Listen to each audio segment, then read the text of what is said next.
Alright, magandang gabi po sa ating lahat mga kagrasa, no? Welcome naman po dito sa ating YouTube channel sa pagsasagawa ng mga tutorial tungkol sa mga motor, sa pag-wiring o sa pag-overhaul ng makina.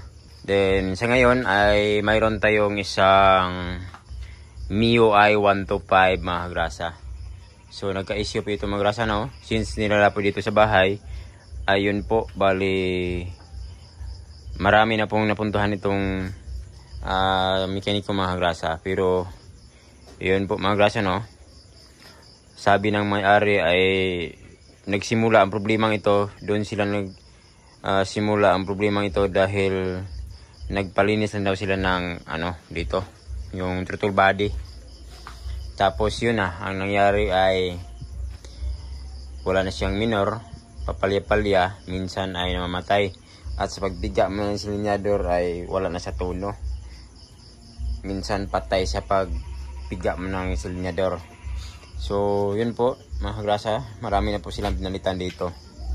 So nagpalit na po sila ng dito, yung injector nandito po sa U-box. So ito ang mga pinalitan nila.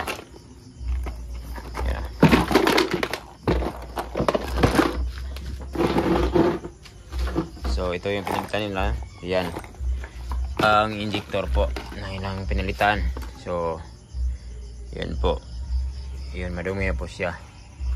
So nagpalit din sila ng dito. So ako na nagpabili ng spark plug cap dito kasi hindi po pang ipay ang kanilang binili. Yun, spark plug din. Yun po, nagpalit na sila. So ito na ang kanyang cap. Then yung sakit naman dito palit din. Kasi sa tingin daw ng gumawa ay baka ito ang dahilan. So yan, dito naman po may sinugatan ng mga wire dito sa kanya injector. So simulat nang naglinis sir dito sa throttle body, ayun na nagsimula ang problema. So dito, kadalasan dito ay iwasan mong galawin ito ang kanyang TPS. Kasi pag magalaw po ito, galawin mo ito ay mag-iba po ang kanyang angle. Tapos mawala na ang kanyang tono. Mawala na ang kanyang minor, palyado. Magpugak-pugak po ang kanyang andar. So ang gawin natin dito ngayon ay i-set natin ito. Open na natin ang susian. So i-set natin ito ang kanyang TPS. So yun po ang pinaka topic natin ngayon, na paano mag-set ng TPS, paano natin magawa na magkaroon siya ng minor. So kasi ang angle dito ay yun, nabago na po kasi yun po ay ginalaw po. So pantarin man natin para malaman natin kung ano ba talaga. Yan, pantarin natin. Yan, patay.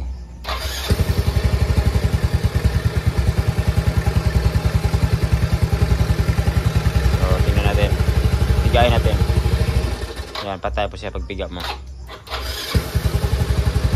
Yan, patay. Yan, patay siya. Hindi siya mapiga.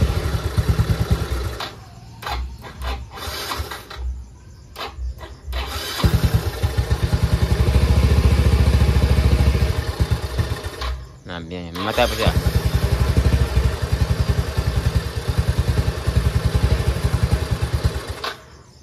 So patay po siya pag pinipiga natin siya ng konti ang kanyang silinyador. So ang gawin natin dito ay iset natin itong kanyang TPS sa pamagitan ng ating multi-tester. So yun po ang ating tester na gamitin. So dapat kailangan ay mas maganda na digital po ang ating gamitin mga kagrasa, para yun po makita natin. Kasi ang itis natin dito ay dito po sa kanyang TPS, no, may wire pa siya dito. So mayroon pa siyang tatlong wire dito. So So ang kailangan na natin dito ay itong sa gitna, itong pure yellow. Sa pag-test natin dito para malaman natin kung nasa tamang angle ba o wala. Kunin natin ang kanyang voltahe, volts, kung ilang volts ba. At ito naman ang isa sa gilid ay black na mayroong line na blue, at dito naman sa kabilang gilid ay pure blue. So ang kailangan natin dito ay yung yellow dito sa bandang gitna. So yun po, dalawang paraan po ang ating pag-test dito. Either tusok mo ng, kumuha tayo ng lagom dito, tapos itusok natin, tapos dito natin i-test ang multitester. So ang gawin ko dito ay sugatan ko siya, tapos maglagay lang ako ng wire para hindi siya magalaw-galaw sa pag-test natin. So bali dalawang paraan po ang pag-test natin dito. Bali kunin natin ang voltahe habang naka open valve siya, meaning sa open valve kasi dalawang paraan po, open valve at saka closed valve. So sa open valve naman ay kailangan na yung ibig sabihin ay nakapiga, full throttle. Yan, ito po ang pag-test ng open valve sa kanyang TPS angle para makuha natin ang tamang angle mga grasa. So ang open valve ay ganito po, naka full throttle po siya.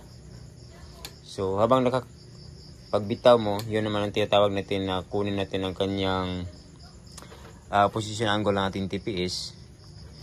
Kunin natin ang kanyang voltahe, kung ilang voltahe ba sa pagbitaw mo ng accelerator. So bali dalawa, open valve at saka closed valve. Sa open valve ay kailangan pag nakapiga tayo dito sa ating throttle ay kailangan na magkaroon siya ng voltahe habang ni-reading natin siya. So bali ito na po yun mga grasa, no? Kailangan na napaluwagan po dito ang ating TPS. Tapos yung kulay na yellow, yun po ang dugtungan natin ng wire. Ito yun.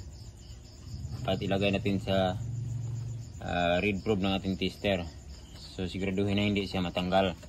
Tapos i-set ang tester sa 20 volts DC. So yan.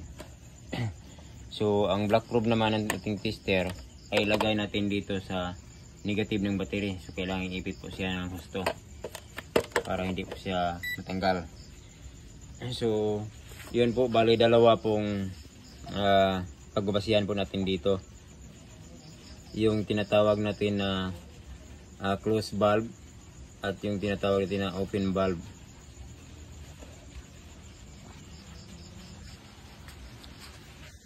So yung tinatawag natin na open valve, ibig sabihin nito ay naka full throttle po tayo. Dapat pinipiga natin ang ating silinyador. So ganon. Dapat ipiga natin ang ating accelerator. So sa pagpiga natin accelerator, dapat naka full siya throttle. Yan. Dapat nasa reading siya ng 0.4 volts ang ating multitester. So sa pagbitaw naman natin, yan po ang tinatawag natin na closed valve. So sa closed valve naman ay nasa 0.68 to 69 volts. So habang binibitawan natin ang ating accelerator, so pagbitaw natin nasa 0.68 to 69 volts. So try natin na tingnan ang kanyang reading. So yun, kailangan i-on natin ang susian, si-on natin at i-observe natin ang voltahe ng ating tester. Yan, tingnan natin. Unahin natin ang open. So pigain natin. So yan, tingnan natin ang reading. So ang reading niya ay nasa 4.02. So yun po, nasa 4.02. So hindi po siya accurate. So bitawan po natin. Yan, bitawan natin accelerator. So kailangan naka-full siya na pagbitaw. Yan, 54, 0.54. So bagsak po siya, wala po siya sa tamang posisyon ng kanyang TPS. So kailangan nasa 0.4 68 to 69. So ang gawin natin dito, ayun po, niluwagan na po natin ang kanyang tornilyo dito. So yan, galaw-galawin na ng konti hanggang sa mahanap natin ang kanyang 0.68 to 0.69 volts. So tingnan natin, galawin natin 0.69. So sa ganon, higpitan natin. Tapos tingnan naman natin ang kanyang open valve. So hawak-hawak. Yan. Sa kanyang posisyon ay higpitan natin ang ating tornilyo. Hanapin lang ang 0.69 o 68 to 69.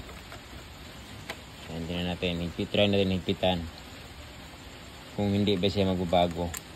Kapag magbago po ang kanyang dito, yung kanyang angle, kapag bago po siya, ay dapat na pong palitan. Yan, dito, pag natin dito, pabago-bago po siya. Yan, pabago-bago. So, kapag pabago-bago po siya, ay kailangan na palitan ng ating TPS. So, since hindi siya makuha, no, pabago-bago po siya kanyang reading. So, yan, pabago-bago po siya. Higpitan natin ang kanyang TPS. Palitan po natin. So, yan. Palitan natin ang TPS nito. Kasi, yan po. Hindi na po makuha ang kanyang tamang reading. Ay, pabago-bago po siya dito. Normal. At kunti lang galaw dito.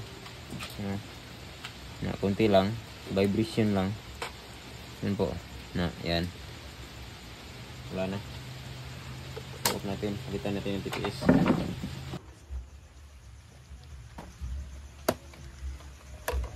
So yun po, ay pinalitan na po siya natin, mga kagrasa na. Pinalitan natin siya yung TPS. So ito na po ang kanyang, nakuha na po natin ang kanyang tamang angle ng ating sensor. So natin ang susian. Siya nasa 69 po siya. Ayan, 68. So pag pinipiga po natin, open valve, yan, for 4.14 volts. So pag binitawan natin, balik siya sa 68. So ayan na, mga kagrasa, no, na tapos na natin nagawa itong MIUI 125. So yun po, subukan natin na pandirin kasi ngayon ay umaga na. So pwede na tayong mag-jingjing dito, magbirit ng todo.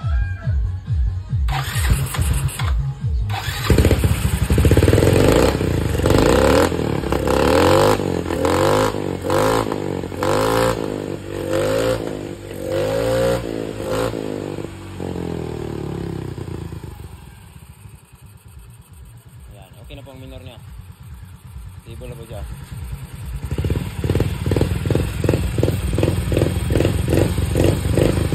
It's alive.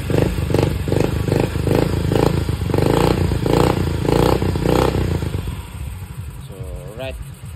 Maraming salamat po. Thanks for watching. Greg Chan po, mga kagrasa. Alright.